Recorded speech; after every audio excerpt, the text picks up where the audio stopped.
Mga residente sa usa ka barangay sa Malaybalay City, Bukidnon nahingangha human kalit makasinati og hail o pag-ulan og ice atol sa pag-ulan sa lugar.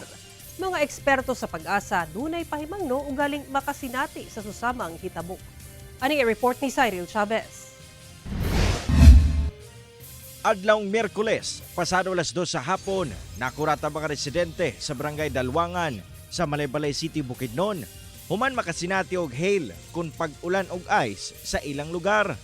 Among hitabo, nakuhaan og video ni Rovinil Isguera kung asa kita pa ang pag-untol-untol sa mga dawlingin nga ice nga miigo sa atop sa kabalayan sa lugar. Tingnan namin kay ang atop namo kay kapiti-piti bitaw mo to nilili din mi sa gawas. Tapos pagtanaw mo sa gawas is nagulan na dayon ice sir. Gani sa iyang mga kuhang litrato, kita pa ang kadagko sa mga ice nga nangahulog og ilang gipamunit gikan sa yuta. Aduna sab kuno pipila ka mga kaptangan nila ang hapit na nga guba tungod sa mong hitabo. Hinoon, luwas ang tanang tawo sa ilang lugar.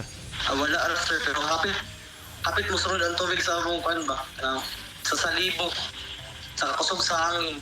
Matod sa Pag-asa Mindanao, usa ka hail ang miulan sa barangay Dalwangan sa Malaybalay City, Bukidnon ni adtong tungura. Mahitabo kini kung ang mga thunderstorm updrops magdala og raindrops ngadto sa hilabihan kabugnaw nga parte sa kawanangan nga moresulta sa paggahi niini hantod mahimong ice pellets. So that's the time na may mahimong abodako ang ato ang hailstone and then mabugat. So ani nga time dili na ni siya kaya i-support sa ato ang updraft na hangin. So kana nga time mahulog na ang hailstone sa atong ground as hail. Tambag sa Pag-asa nga dili magkumpiyansa ug mas maayo nga magtago ug galing adunay pag-ulan ug hail.